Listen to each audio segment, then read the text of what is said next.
Hello, I'm Earl, and welcome to Speaking About Everything. I'm here with the Minister of Justice, Mr. Richardson. How are you doing, Minister? I'm grateful for all things. Thank you for having me once again on your show.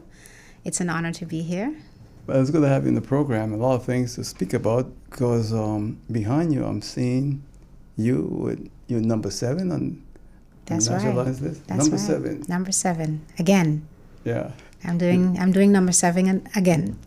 You like 7? The number 7? It's a divine number for me. Yeah. Some persons were a little bit confused as to why I'm 7. Yeah. Being a sitting minister, some believe I should have been number 4 at minimum. And I was asked to be number 4, but I was adamant that I wanted to maintain my 7.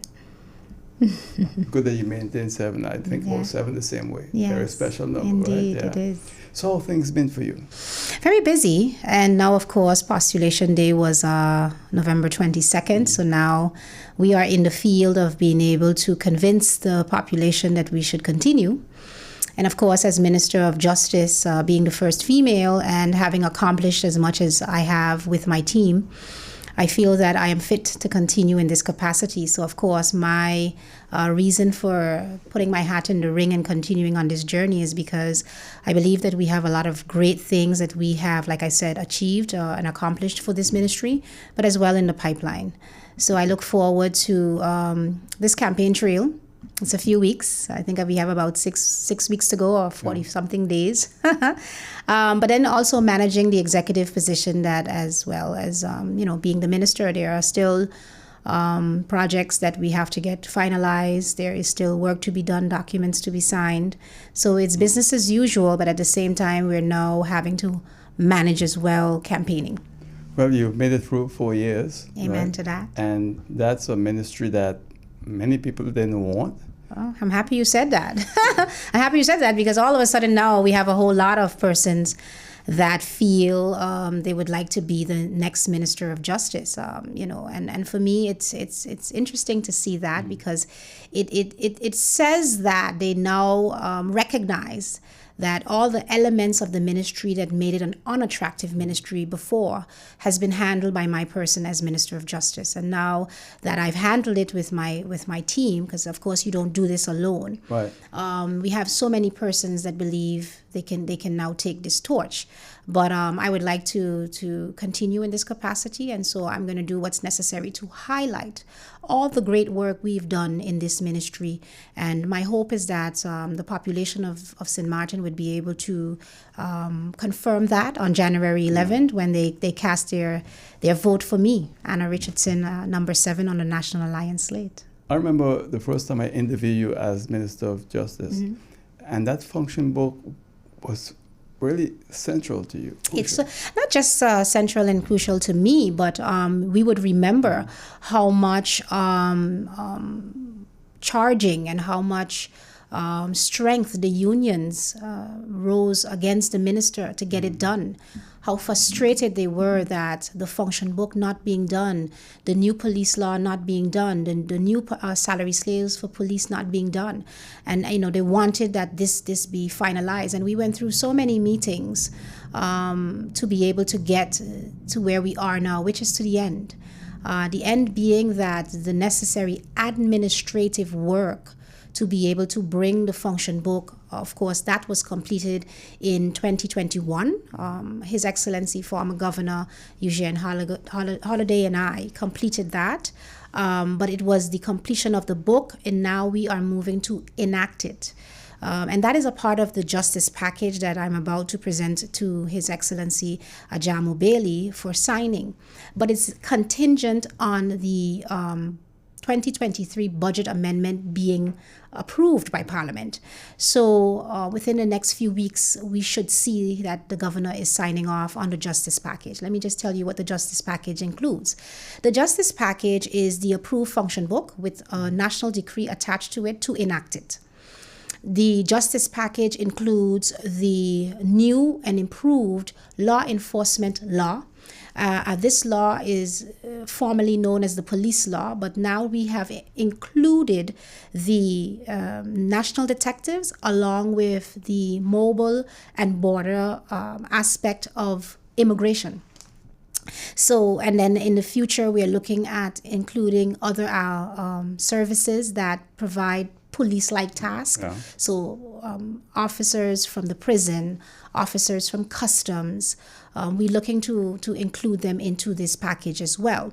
So this entire package going to the governor, including the calculations, because I don't know how well your memory is on it, but we did try to submit this package before with the comfort that the budget, the 2023 Right. budget, had a reservations on it to be able to pay retroactive payments.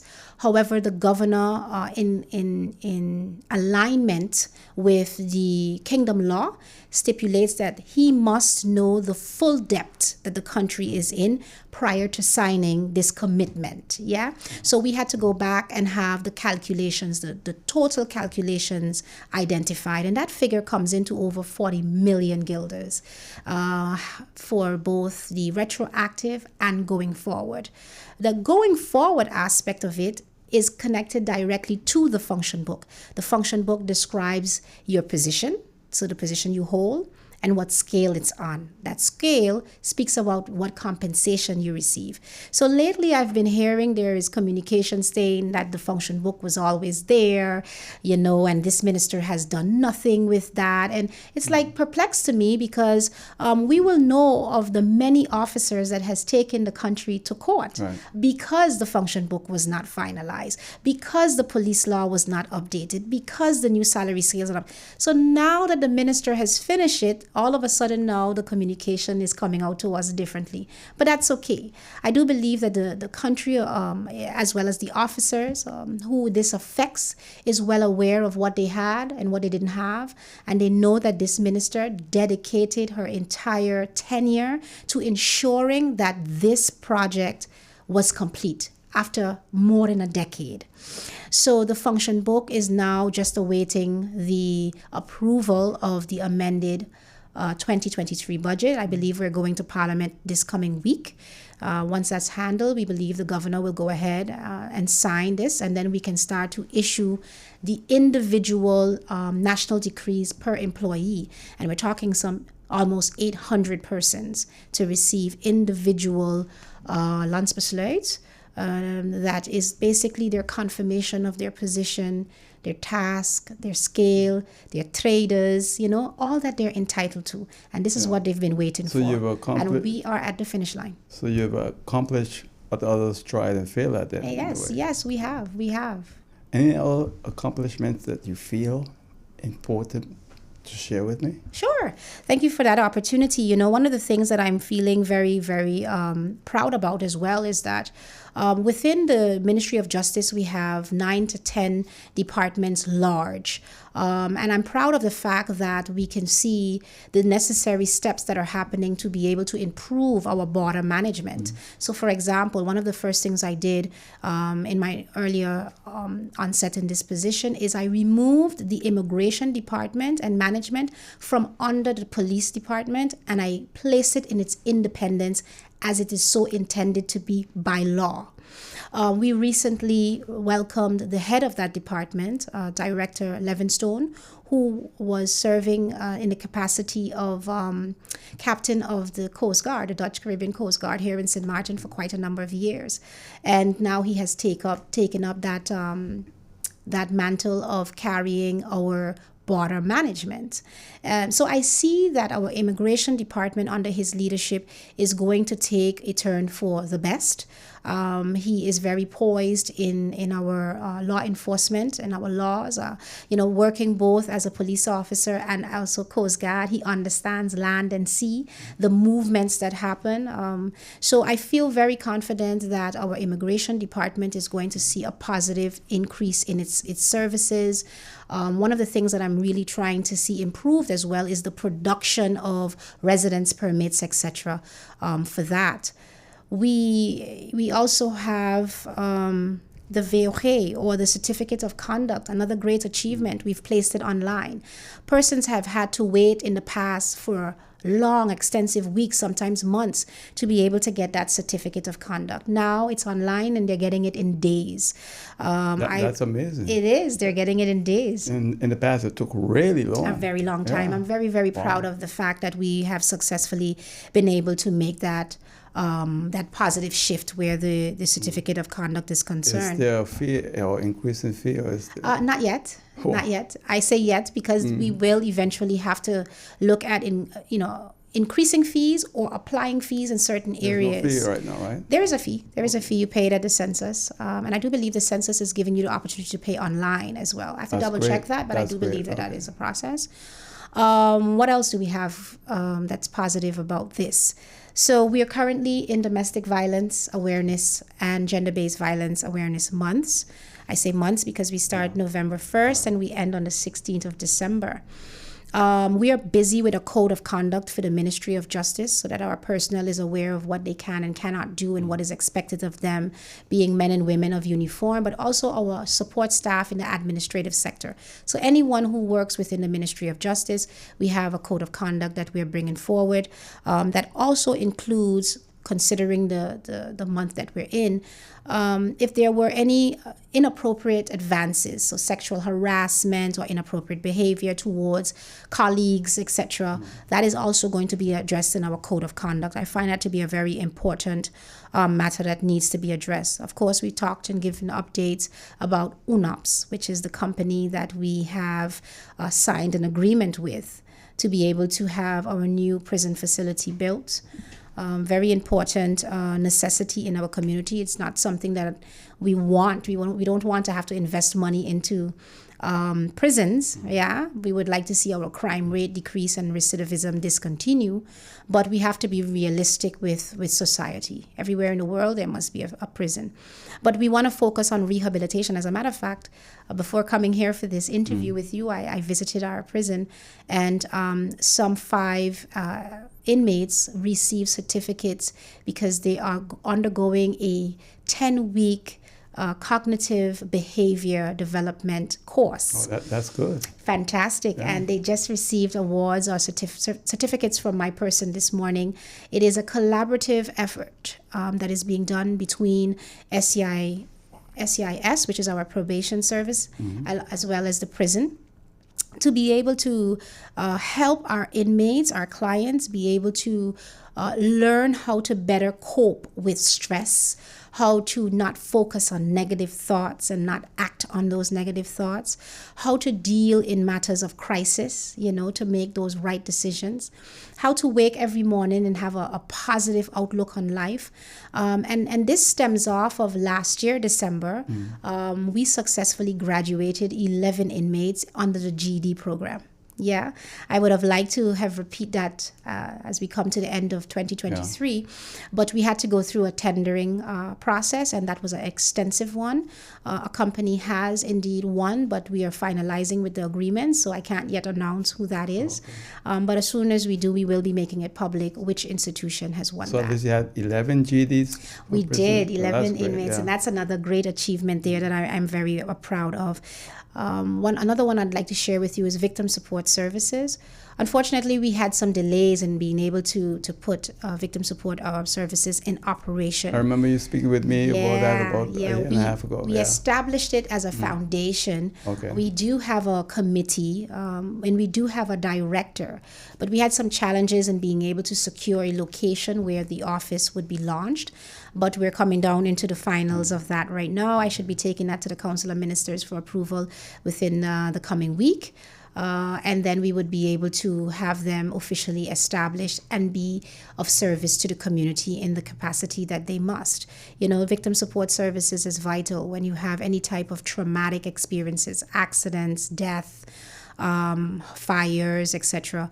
the role of the victim support services is to be a comfort, a support system for those who are on the receiving end, the negative end of that, the victims in the situation and their families. Because sometimes we tend to forget about the families of both the perpetrator and the victim. They are also traumatized by the events that would have unfolded, unfortunately. So I'm trying to think what else I have that I can tell you about. One of the other things I'd like to get back online, speaking about the inmates, is Have a Bay Unscripted, which was a TV series that we did. It's on YouTube. I don't know if you've ever gotten a chance to look at that.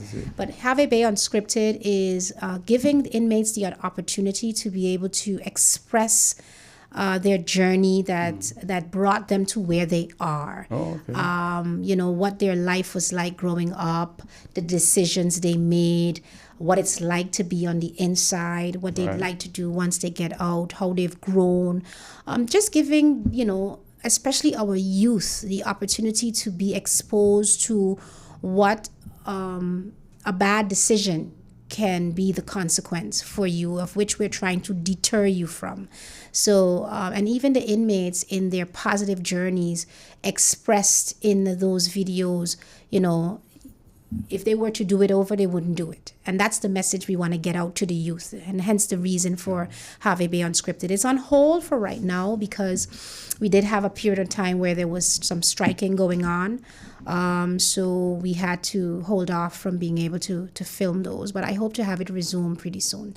All right, in case you just joined us, I'm speaking with Minister of Justice, Mr. Richardson, right here on Hot 99.9 FM radio, Facebook, and YouTube. The minister is here with me. When we come back, we'll continue speaking with her right here on Oral Clips Live. The Cake Box, your one stop for cakes, pies, and tarts this holiday season. Order now your pies, your cakes, your puddings such as potato pudding and bread pudding, tarts such as coconut, guava berry, prunes, and guava tart. And don't forget the house special, the melt away. To order, please call Genius at VR Catering, telephone number 581-2171 or 522-6497. We are vibrant, expressive, warm, and diverse. Together, we conquer, and now we expand into new horizons, giving you more of the best. Introducing our new Bankomatico Plus with wider acceptance, purchase protection, and enhanced security. Whether you're online, traveling, or in paradise, experience more with Windward Island Bank. Bankomatico Plus, more of the best. My guest here on speaking of everything, I'm getting mixed up, is Minister Richardson. She's my guest, and we have, Minister, when it comes to justice, I mean, it's not a sexy ministry, man. Everybody wants other ministry like theater and Rome and so forth, but when I listen to you, you've done quite a bit there. I didn't realize all those things were required at the Ministry of Justice. Yeah, we're doing a lot. And one of the things that I've been making sure of as a ministry is ensuring that all the departments within this ministry feels included, feels recognized, and feels appreciated. I always tell persons that the Ministry of Justice does not consist of just one agency, but we are 9 to 10 large. That's the impression from people that just one. I know, and so it has been my entire tenure. You can see how I highlight different sectors. So, for example, the Customs Department is one that I give much support to because, of course, with my anti-counterfeit and intellectual property protection conference, we had the second annual conference here in October, and it was almost twice as large as it was the first year. We had representation from different companies, brands. We even had other intellectual property representatives, lawyers from abroad, internationally. We had anti-counterfeit bureaus in representation here as well. Foundations like UNIFAB. UNIFAB is based in Paris, and they are representation of over 200 companies. And you would know that these companies have different brands that fall under them. Right. So that is a very large scope of reach. And one of the things that has been communicated to me by these representations that were here on the island is that, within the Caribbean is seen like a fragmented continent where a lot of their brands are being sold, but they never really paid much attention to until this anti-counterfeit conference has come to light, and that it shows that St. Martin in particular, but not just St. Martin, but Anguilla was here, Antigua, Curacao, Jamaica was here, Aruba, Curacao, so many different representation from within the Caribbean was at our conference. And then we expanded out to representation from the United States. Interpol was here. Also, Interpol is offering free courses to our law enforcement officers here on St. Martin to strengthen their anti-counterfeit certification and abilities to be able to identify fake products. And a lot of people would want to know, well, why is it so important? Because when they hear of fake products, they automatically think about luxury bags, like designer bags. It's not just bags, it's clothing, the dyes that are used to make a fake shirt. When we perspire, these absorb into our pores, and these are all contributing to our illnesses, and we don't even recognize it.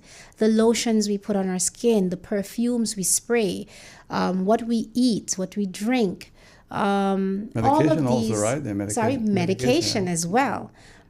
These things are concerning for me, especially as minister that has the responsibility over the customs department, knowing that our laws are in place that does not allow fake items to be brought into St. Martin.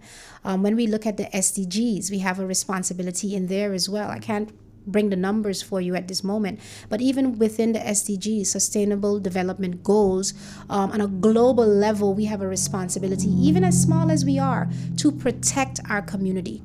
And speaking of protection, I currently have my staff looking into the opportunity for the Ministry of Justice to launch a consumer protection division within the Ministry of Justice, because I believe it's important that even when we take our hard-earned money and we're buying products that are actually refurbished, right, but they're selling them to us at a cost that would come as brand new, but they're only giving you a month warranty. The fact that they're giving you a month warranty should already jump out to you that something isn't right. So if you spend thousands of dollars on a refrigerator, for example, within a month or two, it's not working, then you have been falsely advertised that something you're buying is of quality, and you need to be protected for that. That's very important. Very, very important. At our conference, I applaud our Chamber of Commerce for being present, and we had a fantastic presentation where they made a sound statement that the Chamber of Commerce also recognize the role that they play, not just to register companies, but to hold them accountable that what they're bringing and selling into our communities are genuine, and that our people would be safe. So we're busy with that in the ministry right now, and that's part of the pipeline. I hope to have that launched pretty soon. And we have a whole lot more items in the pipeline within the Ministry of Justice. I know you're on the campaign trail now, right? But if people want to get in touch with you, can they get in touch with you? Absolutely, absolutely. Is the schedule you have? Absolutely. So I can be contacted online. So I have a lot of Facebook platforms that you can always message. But I'm going to be doing a community outreach. So I'm going to be visiting various community centers, and I'll be inviting individuals to come out to those. I'm also going to have some socials, some meet and greets. You can come there as well. We can exchange numbers and we can talk. I know there are a lot of persons that are disgruntled. They're not happy about certain aspects because everybody have their own priority list. Right. Yeah. And so not everything you do, you will have 100% percent support in it. And whatever decision you make, you're going to have who agree with you and who does not. You're going to have who understands and some who don't. So it's important to have the opportunity to meet persons and hear them out and be able to adjust. But I'd like to say another thing. Let's say, for example, I'm not able to be met by someone who has a grievance for whatever reason. I want to remind the public that when I sat as a member of parliament, though it was a short period of time, I was successful in being able to have the Committee of Community Councils established in Parliament. That committee exists, and the whole idea of that committee, which was not unfortunately utilized as it was intended once I left and became a minister, is that within our communities, we know that there are matters that need the attention of the executive branch. It's not always easy to get in touch with a minister, or it's not always easy for your grievances to be heard. The reason that I ensure that this committee was established in Parliament is just for this. The councils of each community would bring the grievances, list them, what they are, and bring them before Parliament. Okay. Parliament would then call the respective minister to Parliament to be able to bring forward the grievances that have been expressed by these committees. That's very good. Yeah. But- And then the minister has the responsibility to see to it that those grievances are addressed. Now, there could be instances where the law just doesn't allow at this time, but then an amendment to the law is necessary. And that can be handled by a member of parliament, or it could be handled on the executive branch. But at least we bring a fusion that allows our community to remain connected with those who sit in parliament to represent them, and also the ministers that are in the executive branch. So, as you stated, we are on the election trail for us to be elected as members of parliament and then form a government. Of course, my first preference is to be or remain as Minister of Justice. I am the first female Minister of Justice, and I think I've placed quite some emphasis in making sure that this ministry can rise to what is expected to be. For a long time, the Ministry of Justice was not being catered to as it needed to, and I wanted to see to it that I did that. But of course, on January 11th, I'm looking forward to the voting population to consider me as their candidate of selection to, of course, be placed in Parliament, and then we would see how it goes in terms of who would become the next ministers. But I'd love to continue in this capacity. You know, I've interviewed basically all the ministers of justice since 10, and you came to a club where I attend, a member, and I sent you a message after your presentation at the club. Yes, you did. Telling you about how I felt about it. Yes. I don't normally do that, Yes, but I that's could true. see the improvement and the commitment that you have as Minister of Justice, Mm-hmm. and it's just great. Thank you so much for sharing that with Yeah. me, and I'm hoping that my track record would be sufficient that the country would recognize that I am fit for this capacity. It's actually my background as well, because I hold a degree, a bachelor's degree in sociology with a concentration in criminal justice. So this is a passion of mine. I saw to it that I acquired a bachelor's degree to be able to be of service, and I think that I've done pretty well in this capacity, and I'd like to continue. So thank you for sharing that with me. So you're the number 7 candidate, right? I am the number 7 on the National Alliance slate, Anna E. Richardson. I'm not sure how the ballot is going to be set up, if it's going to be Richardson first and then the AE or our full name, but number 7. No, I just hope they can change that and just put your full name, like Anna Richardson, Oral Gibbs.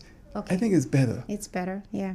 I hope they do something about that, Okay. because people go inside there. I have already one time said, where the person that she can't figure out because The the initials. name and the initial. Got you. It's an elderly lady. Got you. All right, so Yeah. Well, that message I'll take along, so that I hope that when they are prepared or the decision is made, it could indeed have the full name. it might be too late now, but you never know. We'll see. Yeah. Yeah. Again, much success. Thank you so very much. All right.